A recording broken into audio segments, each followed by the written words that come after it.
हम्म, तो हम लोग क्या क्या किए थे एक बार कैलकुलस में हम लोग रिवाइज कर लेते हैं जस्ट क्या क्या किए थे। सर हाँ सर बीटा एंड गामा का प्रॉपर्टीज भी सर है उसमें सिलेबस में। हाँ, तो लास्ट दिन कराए थे ना प्रॉपर्टीज।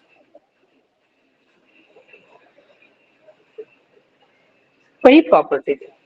हाँ, वही प्रॉपर्टीज वही सब है कि बीटा गामा फंक्शन में क्या रिलेशन है। लास्ट दिन तो शायद रिलेशन भी बताए थे ना। Yes sir. Okay sir, okay sir. हाँ, तो स्टेप 4 जैसे ये वाला ट्राई किए थे तुम लोग कोई, ये वाला। सर आप नोट्स ही नहीं भेजे थे। ओ, हम ये नोट्स नहीं भेजे थे लेक्चर 4 वाला। नो सर, नोट्स भी नहीं बना पाए इसका। ओ अच्छा अच्छा, तुम लोग हम भूल गए थे, तो हमको अगर भूल जाए तो हमको एक बार रिमाइंड करवा देना, क्योंकि हम वो दिमाग में नहीं ओके रह ओके। रहा है, तो इसीलिए। हाँ ठीक है। तो ठीक है। हाँ, तो कैलकुलस में हम लोग क्या क्या किए हैं अभी तक। हम लोग स्टार्ट किए क्या लिमिट से, तो उसमें हम लोग देखे एल हॉपिटल रूल देखे हम लोग।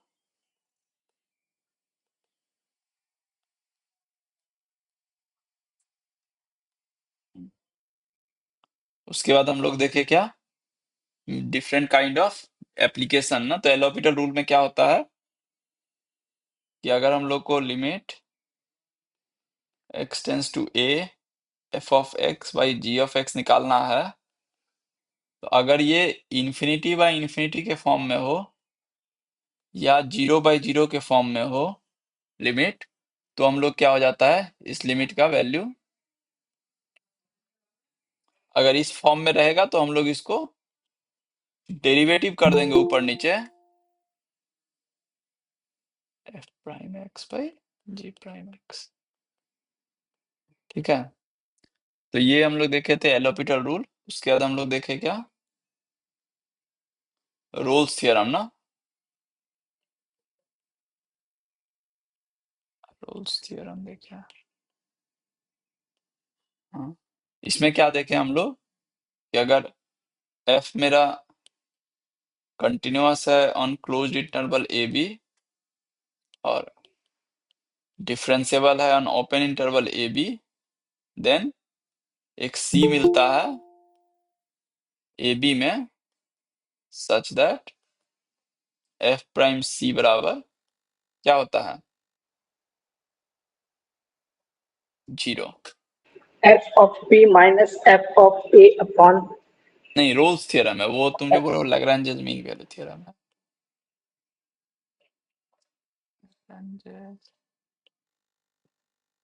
मीन वैल्यू थ्योरम में हम लोग क्या देखें कि सेम कंडीशन, ओ सॉरी, यहाँ पे एक और कंडीशन रहता है ना, एफ ऑफ ए बराबर एफ ऑफ बी ना। हाँ, ये 3 कंडीशन रहता है ना इसमें, पहला दूसरा तीसरा। हाँ, लैग्रेंजेस मीन वैल्यू थ्योरम में क्या होता है कि एफ ऑफ ए और एफ ऑफ बी पे कोई रिलेशन नहीं दिया रहता है, तो एफ जस्ट कंटिन्यूअस रहेगा ऑन ए बी में और एफ डिफरेंशिएबल रहेगा on open interval A B में। तो एक सी मिलेगा सेम चीज ए बी में such that f of f prime c क्या हो जाएगा f b minus f a divided by b minus a. फिर हम लोग देखे कि अब अब इसमें कंटिन्यूटी वगैरह चेक करना था, तो हम लोग देखे क्या कि कोई भी पॉलिनोमियल जो है वो क्या होता है कंटिन्यूअस होता है, डिफरेंशिएबल होता है। फिर हम देखे थे कि अगर कोई फंक्शन रहेगा F of X by G of X के फॉर्म में और एफ मेरा कंटिन्यूअस रहेगा, जी मेरा कंटिन्यूअस रहेगा और जी मेरा नॉन जीरो रहेगा और एफ डिफरेंशिएबल रहेगा, जी डिफरेंशिएबल रहेगा,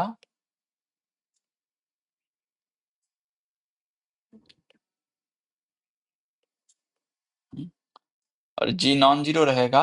अब सब हम लोग बात कर रहे हैं किसमें on on open interval A B close interval A B सब में। ठीक है। तो ये क्या हो जाएगा, एफ बाई जी भी क्या हो जाएगा, कंटिन्यूअस हो जाएगा और डिफरेंशिएबल हो जाएगा। ठीक है, ये देखे थे हम लोग इस टाइप का कुछ कुछ चीज। उसके बाद हम लोग क्या देखे, टेलर्स थ्योरम ना, टेलर्स एक्सपेंशन।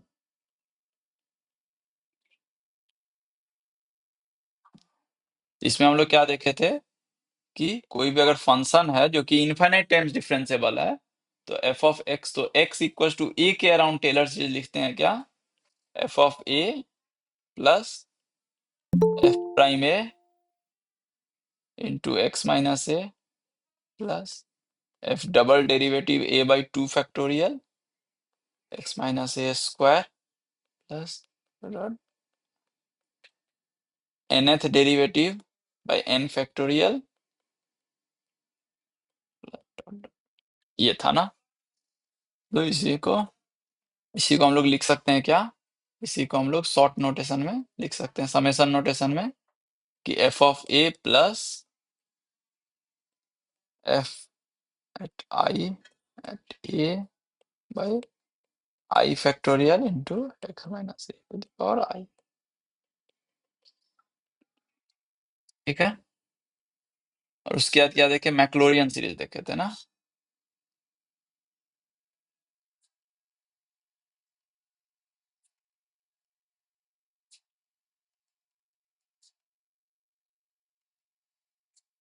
इसमें क्या बोले थे कि एक्स ए बराबर क्या लेना है, 0 इन द टेलर सीरीज।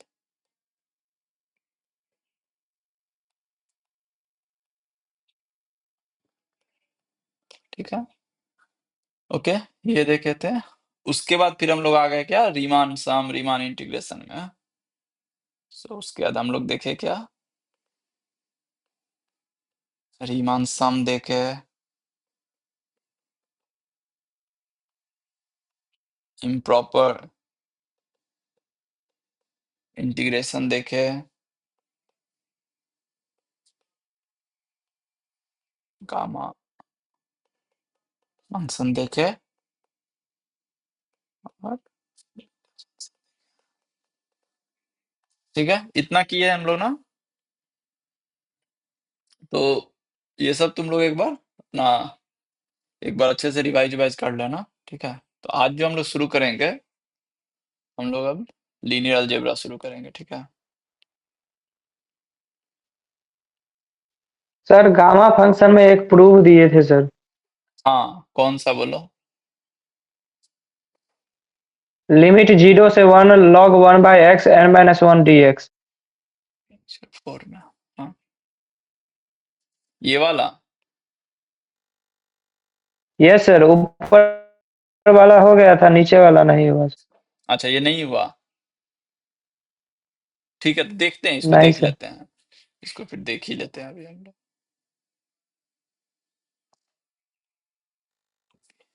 इसी में देख लेते हैं, ये वाला नोट शेयर करेंगे तो इसी में देख लेते हैं।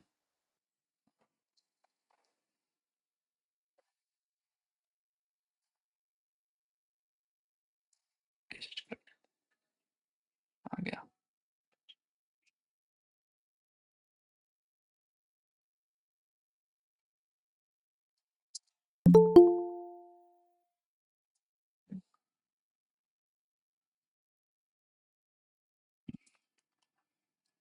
तो देखो इसमें तो दे दिए थे ना कि क्या लेना है सब्स्टिट्यूशन, टी बराबर log 1 बाई एक्स। ठीक है, वो सब्स्टिट्यूशन हम दे दिए थे तुम लोग को ना। तो देखते हैं, अगर टी बराबर log 1 बाई एक्स दें, तो सब्स्टिट्यूशन ये लेना है ना। तो क्या करेंगे हम लोग को, इसको डेरिवेटिव करेंगे, तो dt क्या हो जाएगा, बोलो dt क्या हो जाएगा।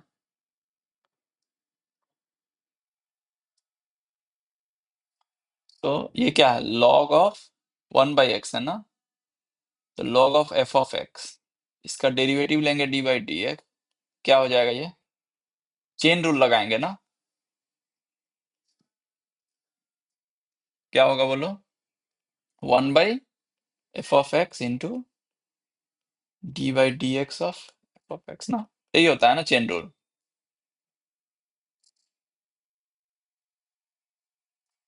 तो यहाँ क्या हो जाएगा, तो अगर ये लगाएंगे तो ये एफ ऑफ एक्स बराबर यहाँ पे क्या है, 1/x है। तो 1/x का डेरिवेटिव क्या होता है, -1/x²। तो 1/x इंटू -1/x²।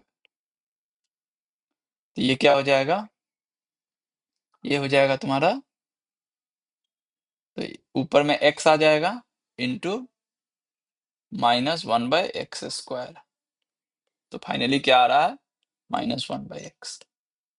ठीक है, dx। ठीक है, ये आ रहा है ना dt। तो बस यहाँ पे पुट कर देते हैं हम लोग इसको। तो अब लिमिट पहले देख लेते हैं क्या होगा। तो जब, ये बताओ, जब x मेरा 0 को टेंड करेगा तो 1/x कहाँ जाएगा, बोलो। जब one by infinity x sir. Infinity को जाएगा, इन्फिनिटी से। राइट। तो x मेरा 0 को जाएगा, दिस इंप्लाइज 1/x मेरा इन्फिनिटी को जाएगा। तो log 1/x कहाँ जाएगा,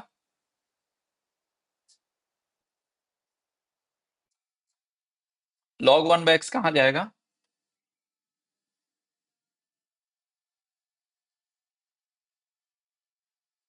हम्म, सर 0 को। 1/x इन्फिनिटी को जा रहा है ना, तो log 1/x कहाँ जाएगा, log इन्फिनिटी, मतलब इन्फिनिटी पे जाएगा ना। log का ग्राफ ऐसे होता है ना।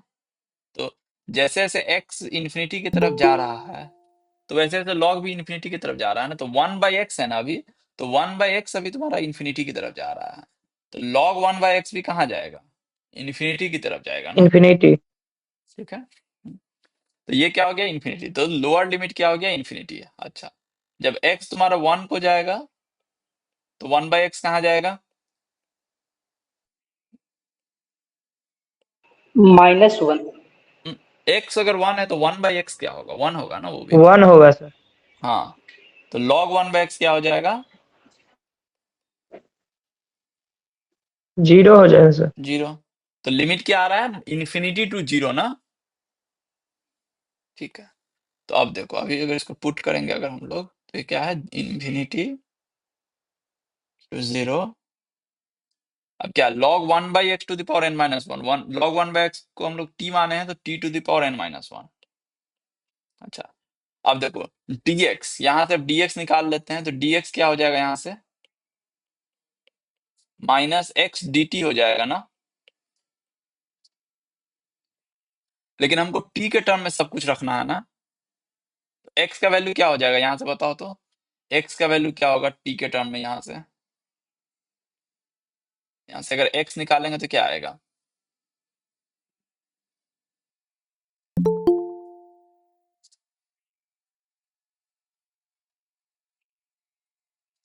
हम्म, क्या होगा। तो देखो क्या है तुम्हारे पास, 1 t बाई ई बराबर, टू द पावर टी होगा सर। राइट। तो t बराबर log 1/x है ना।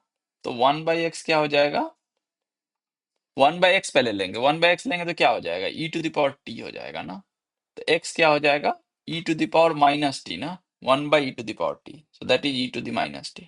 ठीक है, तो बस वही पुट कर दो यहाँ पे। तो इसका मतलब dx बराबर क्या आ गया मेरे पास, -x मेरा e to the -t dt। ठीक है, सबको क्लियर है ना यहाँ तक, किसी को कुछ डाउट है, ओके। ठीक है, तो अब बस, अब क्या था, ये हम लोग ऑलरेडी पुट कर दिए, dx को पुट कर देते हैं। ये चीज dx हो जाएगा e to the -t minus में इंटू dt। अब ये माइनस है तो माइनस को हम लोग चेंज कर देंगे, तो ये 0 से infinity t to the power n-1 e to the -t dt। ये क्या है, ये गामा n है ना।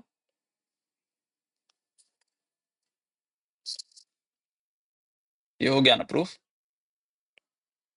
Yes sir. ठीक है, क्लियर है, ओके। ठीक है, तो देखो अब लीनियर अलजेब्रा जो है मेनली तुम लोग के लिए, मैट्रिक्स जो है बहुत यूजफुल आएगा। तुम लोग मैक्सिमम, तुम लोग सब लोग कंप्यूटर साइंस ब्रांच के हो ना। तो ये मैट्रिक्स जो है वो तुम लोग को मतलब काइंड ऑफ, मतलब हमेशा यूज आएगा लीनियर अलजेब्रा में। ठीक है, तो अच्छा, तो हम लोग पहले मैट्रिक्स ही देखते हैं क्या होता है। तो मैट्रिक्स एक टाइप ऑफ क्या होता है ना, तुमको एरे तुम लोग देखोगे, ठीक है। अब मैट्रिक्स मतलब क्या होता है ना कि काइंड ऑफ अलाइनमेंट है जिसमें हम लोग जैसे कि स्टैक ऑफ ऑब्जेक्ट रखते हैं ना, जैसे कि मान लो कि एक तुम्हारे पास अगर लाइक जैसे अलमीरा होता है, अलमीरा में हम लोग कैसे रखते हैं, ऊपर में रखते हैं सामान, फिर नीचे में रखते हैं, फिर उसके नीचे में रखते हैं, ऐसे ही रखते हैं ना, ऊपर में ऐसे सामान रखे, फिर नीचे में, फिर नीचे में। तो वो एक काइंड ऑफ अलाइनमेंट हम लोग दे रहे हैं ना उसको एक। तो मैट्रिक्स में भी हम लोग वही करते हैं, मैट्रिक्स में भी हम लोग क्या करते हैं, एक ऑब्जेक्ट को, सेट ऑफ ऑब्जेक्ट्स को अलाइनमेंट दे रहे हैं यहाँ पे, जैसे ऐसे रख रहे हैं हम लोग इसको। अब जैसे कि फर्स्ट में हम 4 रखे तो नीचे भी उसके बाद हम लोग 4 ही रखेंगे, ऐसे, ठीक है। तो इसको हम लोग बोलते हैं क्या, एक मैट्रिक्स। तुम लोग पढ़े होगे मैट्रिक्स मैक्सिमम लोग, तो जस्ट, ठीक है। अब देखो ये, अब ऐसा नहीं, ये सब जो ऑब्जेक्ट है, एंट्री, मैट्रिक्स का एंट्री है, ये सब कुछ भी हो सकता है, ठीक है। मैट्रिक्स का जो एंट्री है वो कुछ भी हो सकता है, ये जो एंट्रीज सब है, ऐसा नहीं है कि ये सब नंबर ही होगा। इसको मतलब ऐसे भी हम लोग कर सकते हैं कि लाइक कि जैसे कि मान लो कि जितने तुम्हारे स्टूडेंट्स हैं, जितने भी स्टूडेंट्स हैं तुम्हारे क्लासरूम में, उसको भी हम लोग ऐसे एक एंट्री बना सकते हैं, लाइक कि स्टूडेंट 1, स्टूडेंट 2, स्टूडेंट 3, मान लो फिर स्टूडेंट 4, स्टूडेंट 5, स्टूडेंट 6, ऐसे करके बना सकते हैं। या एक एक में मान लो कि सारा स्टूडेंट दे देंगे, और एक में उसका रोल नंबर दे देंगे, एक में उसका रजिस्ट्रेशन नंबर दे देंगे।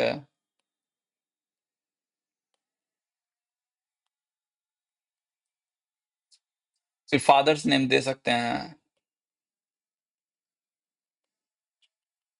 तो इसमें देखो, इसमें इसमें फायदा क्या हो रहा है, कोई चीज कोई बता सकता है, इस जैसे ये हम जो एंट्री अभी लिखे हैं, जैसे ये स्टूडेंट 1 है, ये स्टूडेंट 2 है, 3 है, इसमें क्या बेनिफिट हो रहा है ऐसे लिखने से, कोई बता सकते हो?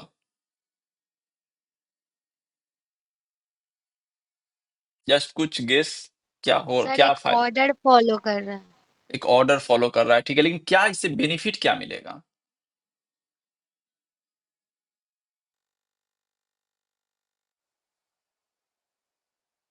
जैसे सपोज सर दैट तुमको, हाँ, बोलो, क्या बोल रहे हो? एक छोटे से स्पेस में बहुत सारे स्टूडेंट्स का डाटा एक साथ आ रहा है। डाटा हम लोग फिट कर दे रहे हैं ना। तो जैसे सपोज दैट हमको अगर स्टूडेंट 2 का हमको चाहिए डाटा, तो अब हम लोग क्या करेंगे, जस्ट स्टूडेंट 2 को सर्च करेंगे, स्टूडेंट 2 जैसे ही हमको मिल गया तो उसका सारा डाटा मिल जाएगा ना। तो जैसे जैसे होता है ना हम लोग का, जैसे कि आधार नंबर है, तो आधार नंबर में क्या होता है कि हम लोग का सारा कुछ लिंक्ड है, तो डाटा निकल जा रहा है ना। तो कैसे, तो वो सब क्या एक अलाइनमेंट है, वो सब एक मैट्रिक्स में रखा गया है ना, कि इस पर्सन का आधार कार्ड ये है, इसका नाम, फादर्स नेम, घर पता, कहाँ क्या है, सब कुछ रहेगा ना। तो उससे क्या होगा कि हमको अगर ढूंढना हुआ किसी चीज को, तो हम लोग कंप्यूटर सर्च करेंगे कि हाँ ये आधार नंबर, ये आधार नंबर मिल गया। अब आधार नंबर जैसे ही मिल गया तो उस आदमी का पूरा डिटेल हमको मिल जाएगा। उसी तरह हर एक स्टूडेंट का अपना अपना एक स्टूडेंट हुआ, उसका रोल नंबर हुआ, रजिस्ट्रेशन नंबर हुआ, फादर नेम हुआ, एड्रेस हुआ, वो किस ब्रांच का है, किस सेमेस्टर का है, कितना मार्क्स आ रहा है किस सेमेस्टर में, बहुत सारा डिटेल है ना। तो ऐसे सारे डिटेल्स को हम लोग क्या कर रहे हैं, जस्ट एक जगह स्टोर कर ले रहे हैं। तो हम लोग जस्ट, हम लोग अगर S2 को सर्च कर लें तो हम लोग को इसका सारा डिटेल मिल जाएगा ना। तो इसीलिए जब हम लोग इवन कंप्यूटर में, तुम लोग जब प्रोग्रामिंग करोगे तो उसमें हम लोग क्या करते हैं, डाटा को मैट्रिक्स में, जिसको हम लोग एरे बोलते हैं वहां पे, तो उसको हम लोग क्या करेंगे, एरे में स्टोर करते हैं, ठीक है। तो यहाँ भी हम लोग क्या कर रहे हैं, ये सब स्टोर है, ये सब हम लोग स्टोर कर रहे हैं, ये सब चीज, ठीक है। तो अब डाटा स्टोर हो गया, ठीक है।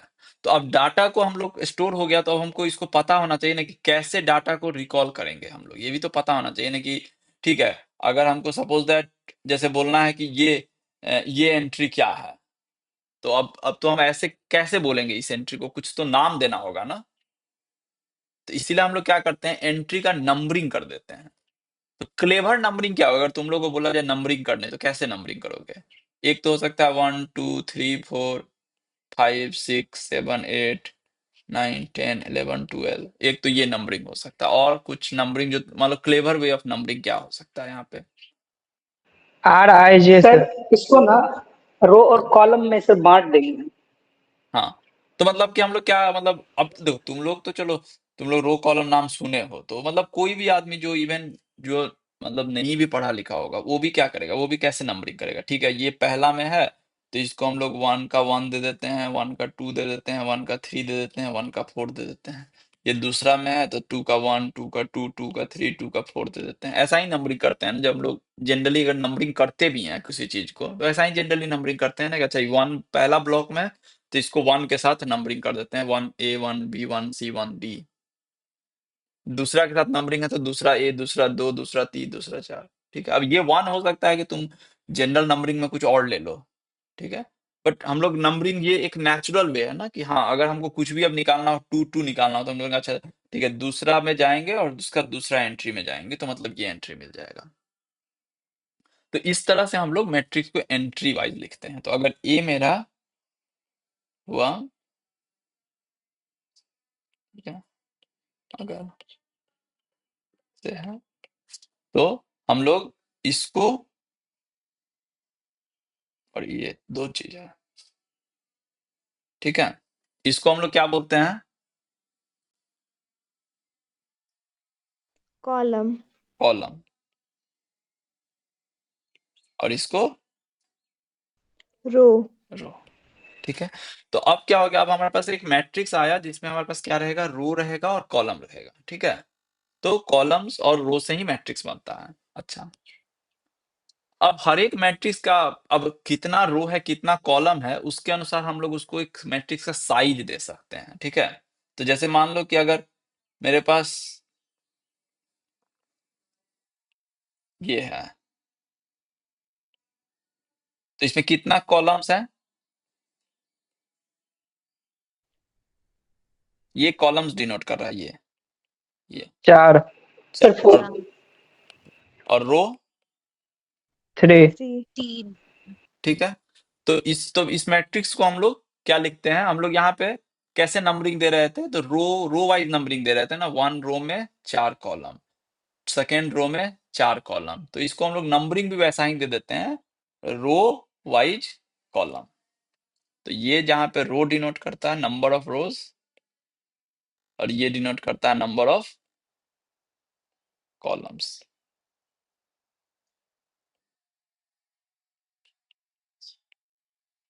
ठीक है, तो अब तो हम लोग जो भी मैट्रिक्स पढ़ेंगे वो सब क्या होगा, उसका एंट्री जो है वो आर्बिट्ररी ना रह के रियल नंबर्स रहेगा। ठीक है, तो हम लोग जो जो भी मैट्रिक्स पढ़ेंगे, जितना भी हम लोग मैट्रिक्स पढ़ेंगे, उसमें एंट्रीज जो रहेगा वो क्या आएगा, रियल नंबर्स नंबर्स रहेंगे। ठीक है, या कॉम्प्लेक्स नंबर रह सकता है, या रियल नंबर रहेगा। ठीक है, तो उसको हम लोग डिनोट करते हैं जनरली, ये डिनोट है, मतलब ऐसा नहीं है कि मतलब ये हम लोग नोटेशन है, तो इसको हम लोग बोलते, ये जो है ये क्या, सेट ऑफ रियल नंबर्स है,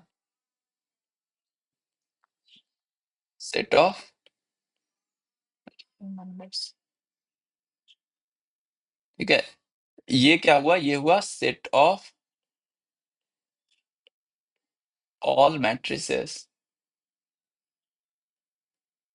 अच्छा, अब मैट्रिसेस बोल रहे हैं तो हमको साइज बोलना होगा ना, जब भी किस साइज का मैट्रिक्स हम लोग डिस्कस कर रहे हैं, तो यहाँ पे किस साइज का मैट्रिक्स हम लोग डिस्कस कर रहे हैं, यहाँ पे 3/4।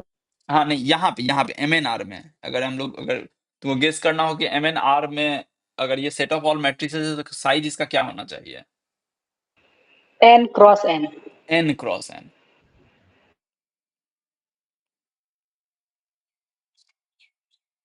अच्छा, तो अब m क्रॉस n करना हो तो हम लोग क्या करते हैं, इसी को लिख देते हैं m क्रॉस n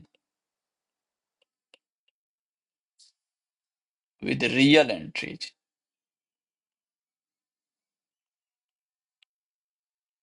अगर यही r की जगह c लिख देंगे तो कॉम्प्लेक्स हो जाएगा।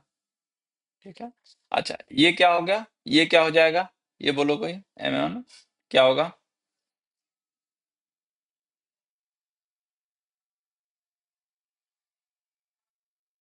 नहीं सर, क्वेश्चन समझ नहीं आया, मतलब क्या बोलना है? ये कौन सा सेट होगा? ये सेट क्या है? ये जो हम अभी दूसरा वाला लिखे हैं, ये इस सेट को कैसे लिखेंगे? ये क्या है? Set of all matrices with size MNN।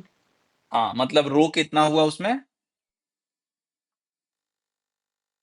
M M M m।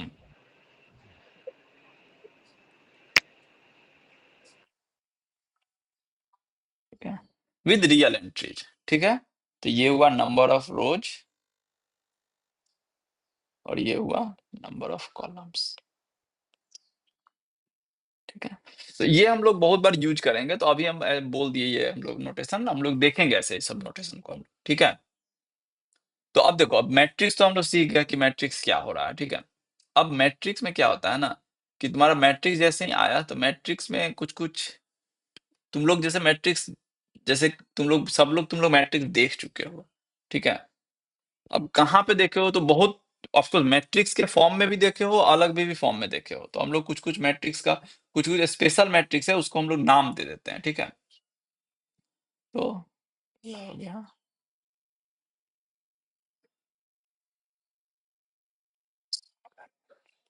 अच्छा, स्क्वायर मैट्रिक्स क्या होना चाहिए तुम्हारे तुम्हारे अनुसार? जिसका सर, सर रो और जिसका कॉलम रो और बराबर हो। Column same. रो और कॉलम बराबर हो। मतलब कि ये क्या है, एक स्क्वायर बनाना चाहिए ना। तो स्क्वायर बनाने के लिए क्या होगा? Number of sides yes same sir. होगा ना। तो इसका मतलब नंबर ऑफ रोज बराबर नंबर ऑफ कॉलम्स होना चाहिए। तो ये हो गया क्या? नंबर ऑफ रोज बराबर नंबर ऑफ कॉलम्स। ठीक है, तो देखो, अब जैसे ही अगर तुमको बोलेगा कि स्क्वायर मैट्रिक्स ऑफ साइज 5, तो इसका मतलब क्या हुआ? मतलब सर 5x5 का मैट्रिक्स है। राइट, तो उस समय तुमको 5 बाई नहीं 5 बोलेगा का कि मैट्रिक्स 5x5, उस समय जस्ट बोला जाएगा क्या, कि जैसे सपोज दैट हम बोल रहे हैं कि m is a square matrix of size 3। इसका मतलब क्या हुआ कि m जो है वो 3x3 का मैट्रिक्स है।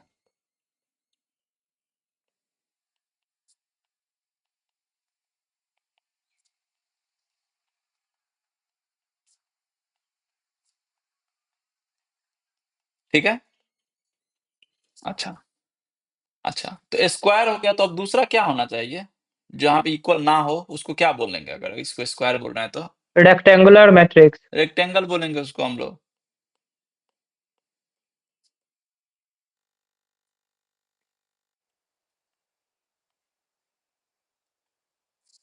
तो जहां पे कोई जरूरी नहीं है कि m और m सेम होना चाहिए। ठीक है, रेक्टेंगुलर मैट्रिक्स जैसे हर एक रेक्टेंगल जो है वो कोई जरूरी नहीं है ना कि स्क्वायर हो, लेकिन रेक्टेंगल तो स्क्वायर हो सकता है ना। Yes sir. तो यहाँ भी है क्या कि m जो है वो m और n कोई जरूरी नहीं है कि n के इक्वल होना चाहिए। ठीक है,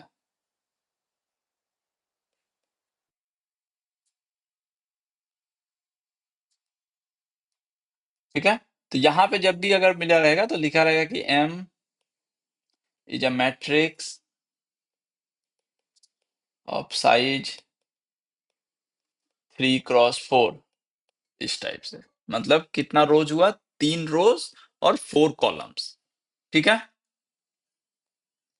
अच्छा, अब देखो, अब मान लो कि एक मैट्रिक्स हम लिखते हैं कुछ। अब हम लोग क्या बोले कि हम लोग जो भी मैट्रिक्स यूज करेंगे वो सब रियल कॉम्प्लेक्स एंट्री होगा। तो अभी के लिए हम लोग रियल करेंगे, जब बाद में कॉम्प्लेक्स वाला आएंगे। अभी हम लोग रियल एंट्री ही यूज करेंगे। तो मान लो कि जैसे 2 3 5 4 √2 5 5.1 0 1 2 10 और 100। ठीक है, तो इसमें बताओ, अगर ये मैट्रिक्स ए है तो ए के जनरली एंट्री को हम लोग ए आई जे से डिनोट करते हैं। ठीक है, तो हम लोग इसको ऐसे भी लिखते हैं कि ए equals two matrix A i जे। ठीक है, वेयर, और साइज यहाँ लिख देंगे, मान लो 3x3 है, यहाँ 3x4 है तो 3x4 लिख देंगे। ऐसे भी लिखते हैं। ठीक है, शॉर्ट हैंड नोटेशन में। अच्छा, तो यहाँ बताओ, अगर पूछेंगे कि A22 क्या होगा? पाई। क्या हो जाएगा? पाई होगा। पाई। ठीक है, ये हो जाएगा A22 एंट्री। अच्छा, A34 एंट्री क्या होगा? 100। A34 एंट्री क्या हो जाएगा? ये वाला हो जाएगा, थर्ड रो फोर्थ कॉलम, तो 100, ये हो जाएगा 100। ठीक है, तो अब हम लोग देखे क्या, कि ये सब कॉलम्स है, हम लोग देखे ना कि ये इन सबको हम लोग कॉलम बोल रहे हैं ना, ये सब कॉलम्स है।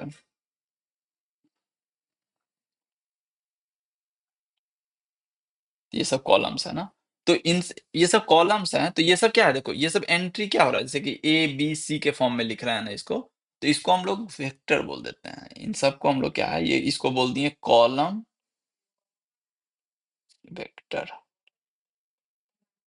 ठीक है, ये सब क्या है, कॉलम वेक्टर है ये सब।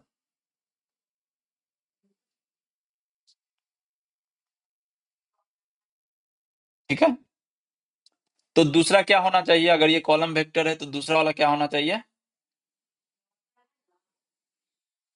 रो वेक्टर। तो ये सब रो क्या हो वेक्टर। जाएगा, ये सब मेरे पास क्या हो जाएगा,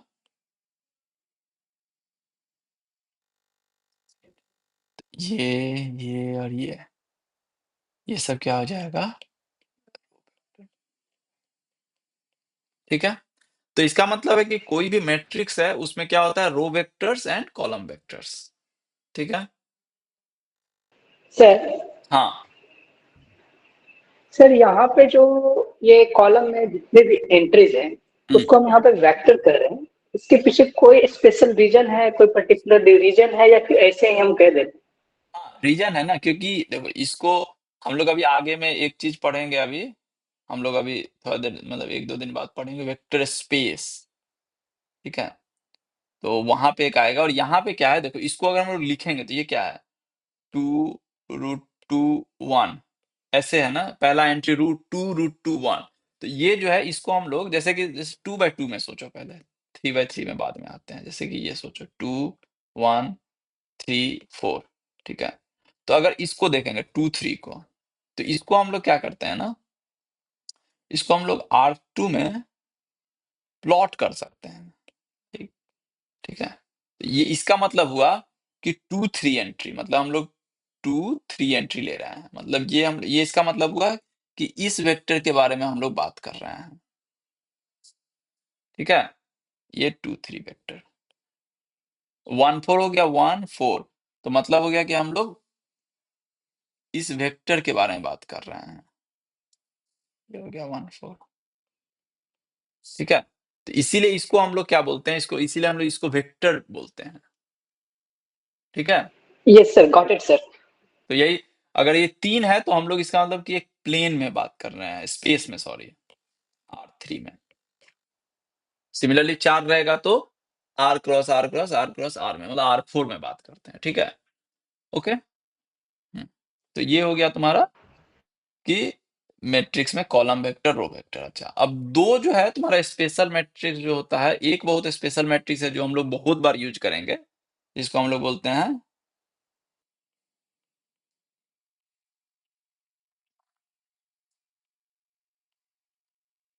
आइडेंटिटी मैट्रिक्स। ये क्या होता है कि ये एक स्पेशल मैट्रिक्स है। ठीक है, इसमें क्या होता है कि जो मेन है, जैसे ये एंट्री में बस 1 रहेगा, बाकी सारा एंट्री क्या हो जाएगा, 0। तो ये सब 0 0 हो जाएगा, 0 0 0 0, और ये 1, फिर 0 1 0 0 0, फिर 0 0 1 0 0, फिर 0 0 0 1 0 0 0। तो मतलब क्या हुआ, तो इसको हम लोग बोलते हैं डायगोनल, ये जो है इसको हम लोग बोलते हैं डायगोनल। ये डायगोनल है ना, स्क्वायर में डायगोनल है ना, जो जिसको तुम लोग विकर्ण बोलते हो हिंदी में, तो स्क्वायर में ये वो है ना, तो इसको हम लोग क्या बोलेंगे, डायगोनल।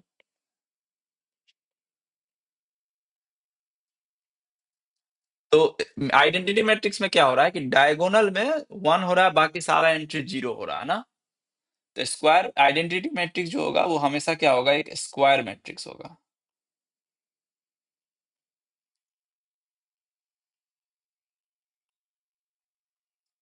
ठीक है, तो अगर हम पूछ रहे हैं कि सपोज दैट हम लोग इसको आई से डिनोट करते हैं जनरली, तो अगर हम बोल रहे हैं कि I5, इसका मतलब क्या हुआ?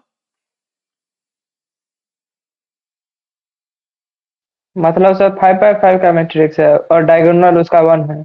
राइट, 5x5 मैट्रिक्स है, उसका डायगोनल 1 है, बाकी सारा एंट्री 0 है। अच्छा, तो अब मान लो कि इसका हम पूछेंगे, इसका 3-4 एंट्री बताओ, तो क्या होगा 3-4 एंट्री इसका? 0 ए आई 3-4 लिख देते हैं इसको, इसको मान लो ए नाम दे दिए हैं, A3-4 0 हो जाएगा। राइट, तो कौन, अगर हम लोग इसको एंट्री वाइज लिखेंगे ऐसे A I J, तो कब ये नॉन जीरो होगा और कब जीरो होगा? फोर्थ रो और कॉलम में सर 0 होगा और थर्ड तक डायगोनल 1 होगा, बाकी 0 होगा। राइट, तो अगर हम लोग, इसका मतलब है कि अगर A I J अगर हम लोग लिखेंगे, suppose that A I J करके लिखना चाह रहे हैं, तो हम कब बोलेंगे कि A I J जो है वो मेरा 0 होगा? कब हम लोग बोल सकते हैं? I J में सर क्या जब कंडीशन डालेंगे? I does not equal to J। I equals to j होगा तो 1 होगा, और i not equals to j होगा तो 0 होगा। राइट, क्योंकि ये सब एंट्री क्या है, A11, ये A22, ये A33, फिर ये A44। तो देख रहे हैं क्या कि डायगोनल एंट्री है ना, डायगोनल एंट्री मतलब I बराबर J हो रहा है ना, तो ये 1 हो रहा है इफ I बराबर J, और 0 हो रहा है if I not equals to J। ठीक है, तो ऐसे हम लोग A I J लिख दिए इसको आइडेंटिटी मैट्रिक्स में, कि जिसका डायगोनल एलिमेंट 1 रहेगा, बाकी सारा एलिमेंट 0 रहेगा। ठीक है, अच्छा, और एक होता है मेरा जीरो मैट्रिक्स। जीरो मैट्रिक्स क्या होना चाहिए? इसके सारे सर एलिमेंट्स all 0 entries होते should हैं। be 0। सारा एंट्री 0 होना चाहिए। तो इसमें क्या जीरो मैट्रिक्स हमेशा क्या स्क्वायर साइज ही होगा क्या, या रेक्टेंगल भी हो सकता है?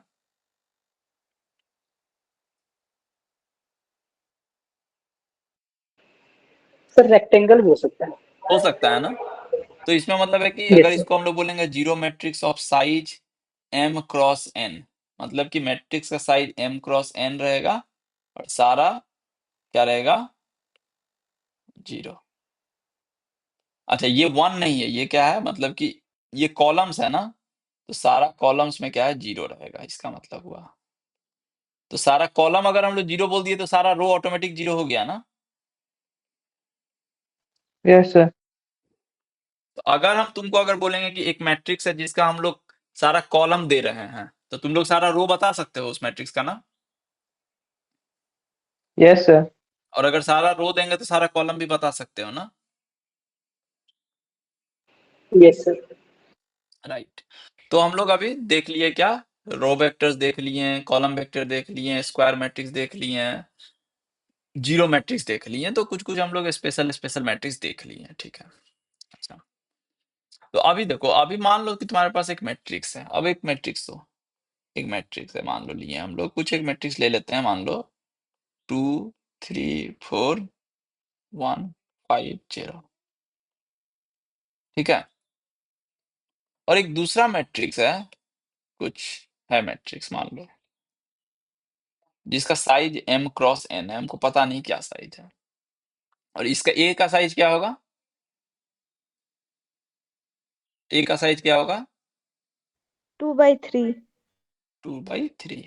ठीक है, अच्छा, अब हम लोग चाह रहे हैं कि एक मैट्रिक्स बी है, हम लोग जानना चाह रहे हैं कि अब दो मैट्रिक्स है, तो हम लोग कैसे, देखो हम लोग मैथमेटिक्स में क्या देखे थे कि पॉलिनोमियल भी जब पढ़े थे, तो हम लोग क्या देखे थे कि दो पॉलिनोमियल जब आया तो हम लोग देखे थे कि दो पॉलिनोमियल को कैसे इक्वल करेंगे, दो पॉलिनोमियल का कैसे जोड़ेंगे, दो पॉलिनोमियल को कैसे, ये सब देखे थे ना। तो यहाँ भी मैट्रिक्स में हम लोग वो करना चाह रहे हैं। तो मान लो दो मैट्रिक्स है, तो हम लोग कैसे बोलेंगे कि ए और बी इक्वल मैट्रिक्स है, कब बोल सकते हैं?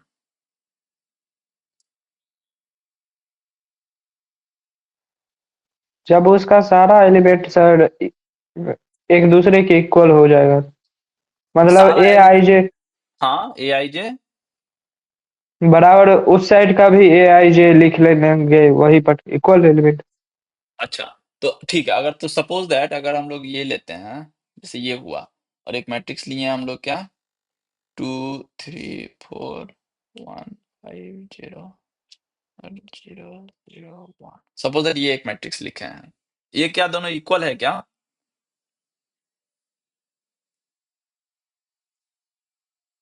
No sir. नो ना? हाँ, तो क्यों नहीं इक्वल है?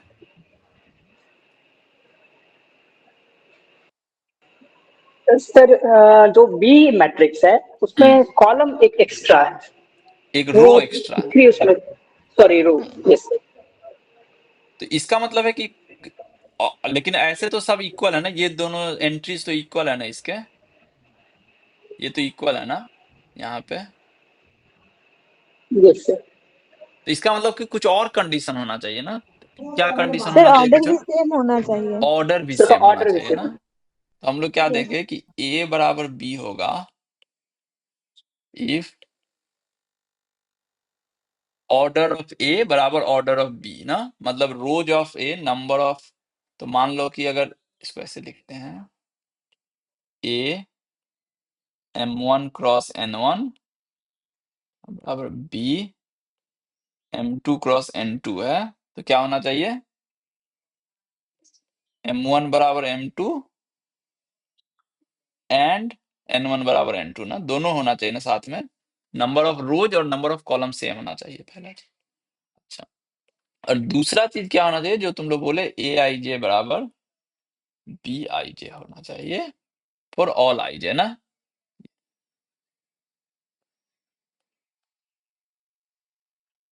ठीक है, ये हम लोग देखे थे सिंबल, बट फिर भी हम लिख देते हैं, हाँ ठीक है। तो दो मैट्रिक्स को हम लोग इक्वल करना सीख गए, ठीक है। अच्छा, अब हम लोग के पास एक मैट्रिक्स ए है और एक मैट्रिक्स बी है, हम लोग चाह रहे हैं क्या दोनों को ऐड करें, ठीक है। कैसे ऐड करेंगे, क्या नेचुरल वे होगा एडिशन का?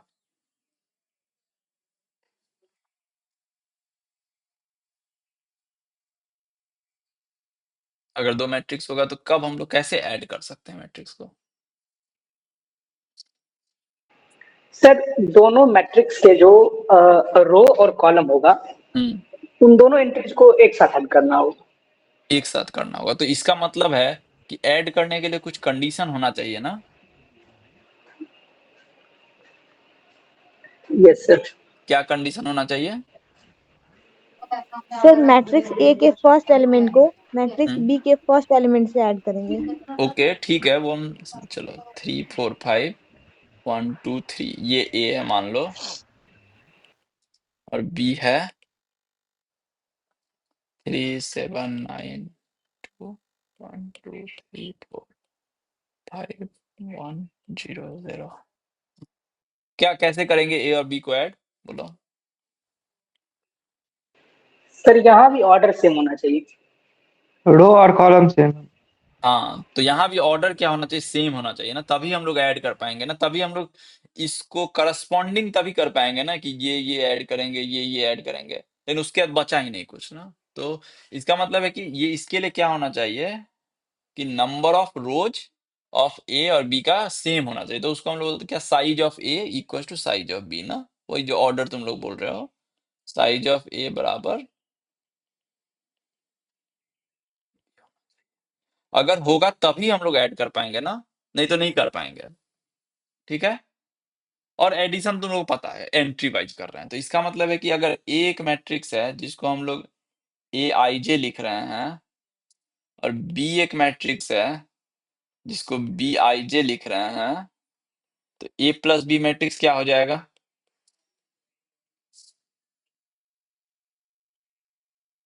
इसका आई जेथ एंट्री क्या होगा ए प्लस बी का?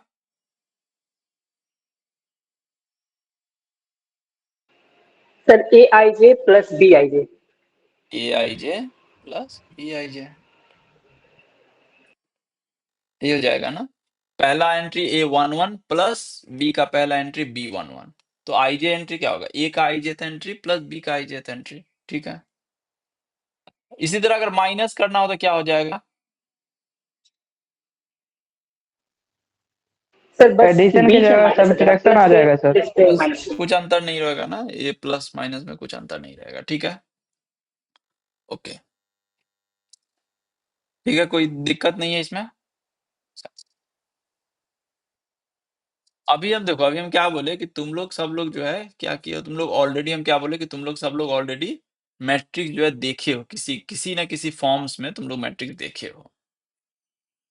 तो किस फॉर्म में तुम लोग को कुछ फॉर्म कुछ रिकॉल कर सकते हो जिसमें तुम लोग को लग रहा है कि हाँ हम लोग मैट्रिक्स उसमें देखे हैं?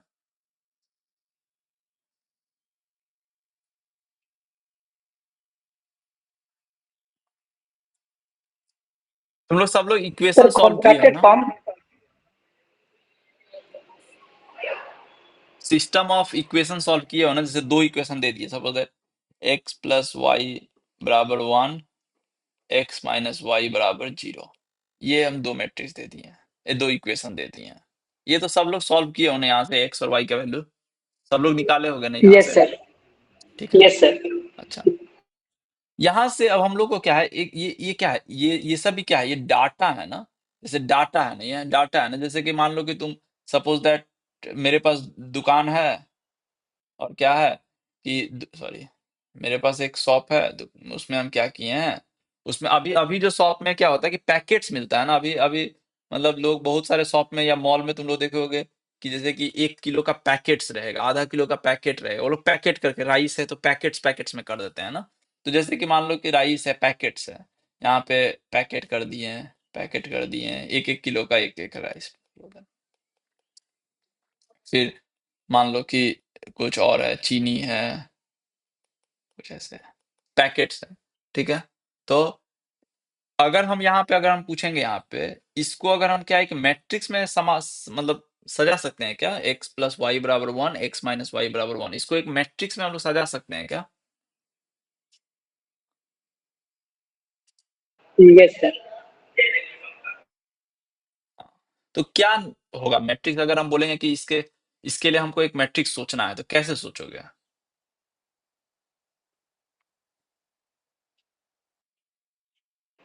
सर वो इक्वेशन जो है उसके लिए हाँ सर 3:1 का हम ले लेंगे तो मैट्रिक्स, और हाँ, उसमें जो एक्स है उसको 1-1 प्लेस पे रखेंगे, फिर 2-1 के प्लेस पे वाई को रखेंगे, फिर 3-1 के प्लेस पे 1 को रखेंगे, फिर उसी तरीके से कोरस्पॉन्डिंग जो सेकंड इक्वेशन है उसको रखेंगे। राइट। तो एक हम लोग रख सकते हैं क्या, X X Y minus Y और 1 0 ना, एक ऐसे रख सकते हैं ना हम लोग, ऐसा ही बोल रहे हो यस ना? सर। अच्छा, यस। तो अभी देखो, अब एक्स वाई ये सब क्या है, ये सब वेरिएबल है ना, ये सब कुछ भी हो सकता है ना, राइस, सर जैसे ये, उसके कोफिशिएंट को अलग और वेरिएबल को अलग रखेंगे सर। तो वो भी कर सकते हैं ना। तो एक एक हम लोग क्या कर सकते हैं कि इसके जगह हम लोग क्या कर सकते हैं कि ठीक है भाई, यहाँ पे तुम्हारा एक्स वाला रहेगा, यहाँ पे वाई का रहेगा, तो एक्स के साथ जो हो रहा है वो लिख दो, ये भी हो सकता है ना, ये भी लिख सकते हैं ना हम लोग। Yes sir. ठीक है, तो अब देखो यहाँ पे क्या है कि अब देखो यहाँ पे प्रॉब्लम क्या होगा, इस दोनों दोनों मेथड में प्रॉब्लम क्या हो रहा है, दोनों में से इस मेथड में प्रॉब्लम क्या हो रहा है कि अच्छा, एक्स प्लस वाई बराबर 1 और एक्स माइनस वाई बराबर 0, और कोई इक्वेशन लिखा है ए प्लस बी बराबर 1, ए माइनस बी बराबर 0। ठीक है, तो अगर हम लोग मैट्रिक्स में लिखेंगे तो ये आएगा X Y 1, X minus Y 0, और यहाँ आ जाएगा क्या, A B 1, A minus B 0। तो फिर ये मतलब ये लगेगा ना कि दोनों अलग अलग चीज है, लगेगा ना कि दोनों का मतलब अच्छा ये तो ए बी है, ये एक्स वाई है, दोनों को लगेगा ना कुछ अलग चीज है। तो अगर हम तुमको अगर इक्वेशन नहीं देंगे, अगर तुमको हम ये दे देंगे, तो लगेगा ना कि कुछ मतलब एक्स प्लस वाई है, यहाँ एक्स माइनस वाई है, वहाँ ए प्लस बी है, ए माइनस बी है। तो वो ना देके इसीलिए हम लोग क्या करते हैं, उसका कोएफिशिएंट दे देते हैं, मतलब कि एक्स एक्स का कोएफिशिएंट क्या है, वाई का कोएफिशिएंट क्या है, कांस्टेंट टर्म जो है इसका इसका कोएफिशिएंट क्या है। ठीक है, तो इसको हम लोग लिख देंगे जैसे कि 1 1 1 1 -1 0। अगर यही यहाँ पे 2 3 रहता तो हम लोग क्या कर देते यहाँ पे, ये क्या हो जाता 3, ये 2, ये -1, ऐसे ऐसा ही हो जाता ना। ठीक है, तो अभी देखो, तो अभी अब क्या, अब यहाँ पे दो चीज है ना। अब हमको यहाँ, अब इस इक्वेशन से हमको पता नहीं चल रहा है ना कि 1 0 जो है वो मतलब अगर जस्ट हम एक, अब हम एक मैप इस तरह से लिखना चाह रहे हैं ना कि हम बता सके कि हम 1 0 जो है मेरा वो राइट हैंड साइड में है इक्वेशन के, और इक्वेशन के लेफ्ट हैंड साइड में क्या है, मतलब हम एक ढंग ऐसा सोच रहे हैं ना कि कुछ ऐसा करें कि हम लोग बता सकें कि वो क्या है राइट हैंड साइड में। ठीक है, तो इसको हम लोग ऐसे भी लिख सकते हैं ना, इसको हम लोग ऐसे भी लिख सकते हैं ना कि 1 3 2 -1, और दूसरे में 1 0, ऐसे भी लिख सकते हैं ना, जिसमें हम लोग बोल देंगे कि ये जो है वो तुम्हारे इक्वेशन का कोएफिशिएंट डिनोट कर रहा है और ये कांस्टेंट टर्म का कोएफिशिएंट डिनोट कर रहा है, ऐसे भी लिख सकते हैं ना। जी सर। Yes sir. ठीक है, तो इसको हम लोग अब देखो, तो अब तुम लोग जो बोले ये और ये दो ढंग से हम लोग लिखे इसको ना। एक में हम लोग क्या किए, कोएफिशिएंट्स को अलग कर दिए, जो कोएफिशिएंट्स था उसको क्या किया, अलग कर दिए, और एक में क्या किए कि कोएफिशिएंट और जो राइट हैंड साइड था दोनों को कंबाइन करके एक चीज बना दी। ठीक है, ओके। तो हम लोग इसको देखेंगे कि ऑफ कोर्स इसको हम लोग देखेंगे कि क्या बोलते हैं, लेकिन इसको हम लोग अभी जस्ट नाम देख लेते हैं। इसको हम लोग बोलते हैं, ये सिर्फ कोएफिशिएंट से बना है ना, तो इसको हम लोग बोलते हैं कोएफिशिएंट मैट्रिक्स। ठीक है, और इसको हम लोग जनरली क्या करते हैं, इसको हम लोग जनरली बोलते हैं, ऑफ कोर्स नाम देखेंगे हम लोग, बट अभी के लिए इसको हम लोग क्या बोलते हैं, ऑगमेंटेड मैट्रिक्स बोलते हैं, लेकिन हम लोग इसका यूज जब करेंगे तब फिर से आएंगे, नाम पे अभी कुछ वो मत रहो, ऑगमेंटेड मैट्रिक्स। बट ठीक है, इसको हम लोग क्या बोले कि जब हम लोग फिर इस पे आएंगे तो देखेंगे। तो अभी हम लोग बस देखना चाह रहे हैं क्या कि हम लोग कैसे मैट्रिक्स को, मतलब क्या यूज आएगा मैट्रिक्स का। ठीक है, तो अभी देखो, अभी क्या है कि अब हम इक्वेशन को सॉल्व करना चाह रहे हैं, तो अब इसका मतलब है कि देखो, अब इसको हम मैट्रिक्स फॉर्म में लिख रहे हैं, तो मैट्रिक्स का कुछ यूज होना चाहिए ना, कि हाँ मैट्रिक्स के यूज से हम लोग इक्वेशन को सॉल्व कर पाएंगे। ठीक है, तो हम लोग अभी जो हम लोग का मेन मेथड, मेन जो होगा अभी हम लोग को जो सीखना है, वो जो हम लोग सीखेंगे वो हम लोग सीखेंगे कि इक्वेशन है उसको हम लोग कैसे सॉल्व करेंगे मैट्रिक्स के फॉर्म में। ठीक है, तो अभी एक चीज हम लोग देखते हैं उसके लिए, वो इक्वेशन कैसे सॉल्व करना है वो हम लोग नेक्स्ट क्लास में देखेंगे, बट अभी हम लोग देखते हैं कि ठीक है, इक्वेशन है तो हम उसको, एक चीज है वो हम बता देते हैं पहले। हम लोग a प्लस बी सीख गए, a माइनस बी सीख गए। ठीक है, अगर एक मैट्रिक्स है, मान लो कि 2 3 4 1 0 2, और हम लोग बोल रहे हैं कि इस मैट्रिक्स को किसी नंबर के साथ मल्टीप्लाई करना है, सपोज दैट 3 टाइम्स a, तो ये क्या होगा? हम्म, सारे सर एंट्रीज में सर वो मल्टीप्लाई हो जाएगा। सारे एंट्री थ्री में क्या मतलब हो इसका जाएगा? क्वांटिटी मल्टीप्लाई हो जाएगा। मल्टीप्लाई हो जाएगा ना, मतलब 6 9 12 3 0 6, यही हो जाएगा ना। Yes sir. ठीक है, अच्छा, तो ये हुआ कि कांस्टेंट टर्म से हम लोग मल्टीप्लाई कर रहे हैं तो होगा। ठीक है, अब आता है बात कि दो मैट्रिक्स को हम लोग मल्टीप्लाई कर रहे हैं, एक एक मैट्रिक्स है, बी एक मैट्रिक्स है, मान लो 2 3 1 2 4 5 1 0, सपोज दैट ये, इसको मल्टीप्लाई करेंगे तो नेचुरल वे क्या होगा, नेचुरल वे हम पूछ रहे हैं अभी।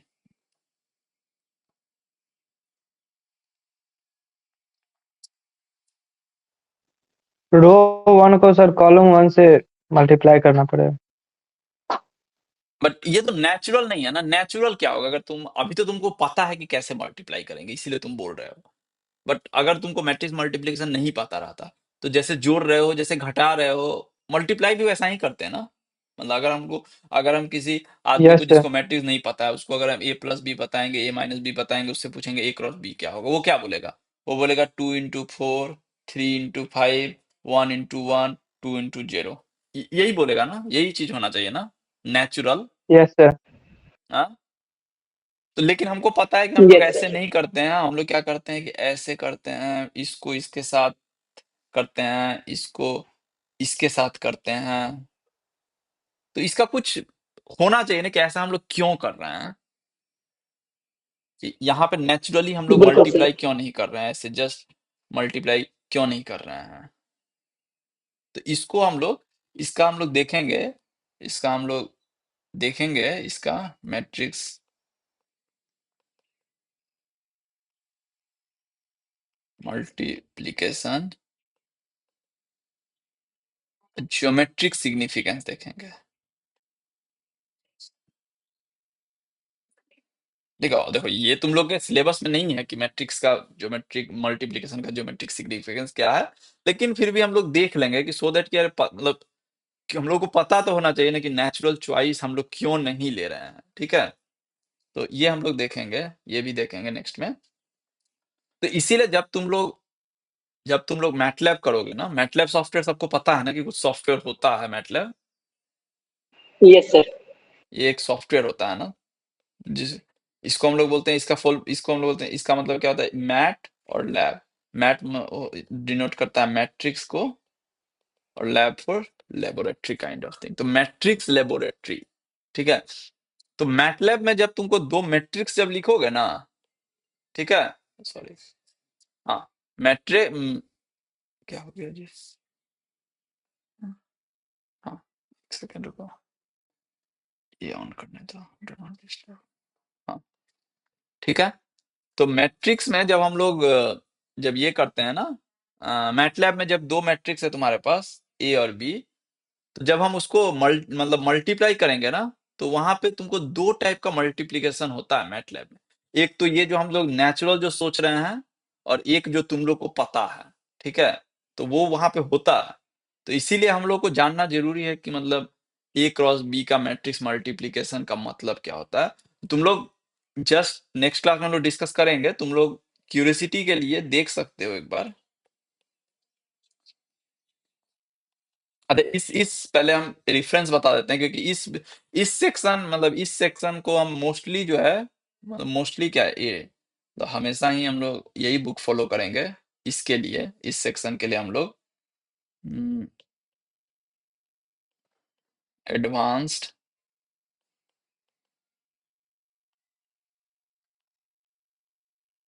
इंजीनियरिंग, क्या कॉल आ रहा है मुझे, डू नॉट डिस्टर्ब भी कर दिए फिर भी आ रहा है call। ठीक है, एडवांस इंजीनियरिंग मैथमेटिक्स बाय क्रेजिक।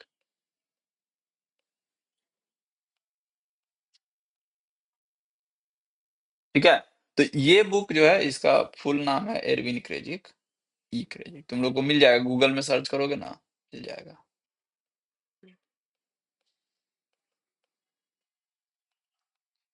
ठीक है, तो ये है, ठीक है। ये हम लोग मोस्टली जो है ये मतलब हम यही बुक हम लोग फॉलो करेंगे, ये लीनियर अलजेब्रा के लिए। ठीक है, ये बहुत स्टैंडर्ड बुक है, लीनियर अलजेब्रा। इसमें तुमको मिल जाएगा, तुम्हारा जो सिलेबस का है वो ऑलमोस्ट सारा कुछ इसमें हो जाएगा।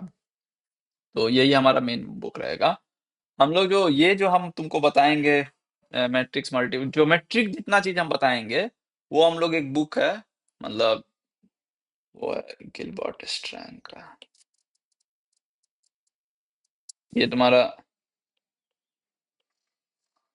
एमआईटी, एमआईटी मतलब वो मुजफ्फरपुर एमआईटी नहीं जी, ठीक है, मैसाचुसेट्स इंस्टीट्यूट ऑफ टेक्नोलॉजी के ये प्रोफेसर थे।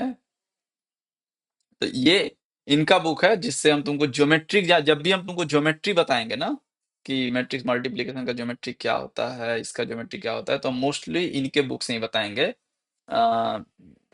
एग्जैक्ट हमको नाम एक बार देखना होगा, शायद वो लीनियर अलजेब्रा कुछ है, an introduction to linear algebra या कुछ, हम एग्जैक्ट नाम हम तुमको बता देंगे, इसमें लिख देंगे, हम बता देंगे तुमको। तो मोस्टली तुम लोग का जो रेफरेंस बुक होगा वो यही बुक होगा ये, ठीक है। तो नेक्स्ट क्लास का जो तुम्हारा टॉपिक हम लोग करेंगे, उसमें हम लोग क्या करेंगे, ये आपने सिलेबस लिखे थे ना ये, हाँ। नेक्स्ट में हम लोग जो देखेंगे तुम्हारा, आज हम लोग मैट्रिक्स एक मोटा मोटी इंट्रोड्यूस कर दिए हैं। तो नेक्स्ट में जो हम लोग देखेंगे वो हम लोग देखेंगे वही मेन मकसद क्या है, हमारा मकसद हमारा क्लियर होना चाहिए। हमारा मकसद क्या है कि हाउ टू सॉल्व, इसको हम लोग क्या बोलते हैं, सिस्टम ऑफ इक्वेशंस। ये जो लिखे हैं इसको हम लोग बोलते हैं सिस्टम ऑफ लीनियर इक्वेशन, ठीक है। एक लीनियर इक्वेशन का सिस्टम है, मतलब एक इक्वेशन नहीं है, मोर देन वन इक्वेशन है, ठीक है। तो हम लोग देखेंगे, हम लोग का मेन मकसद क्या है, how to solve a system of linear equation, यही हम लोग का मेन मकसद है अभी के लिए। ये हम लोग मैट्रिक्स जो अभी देख रहे हैं, हम लोग का मेन मकसद ये है कि how to solve a system of linear equation.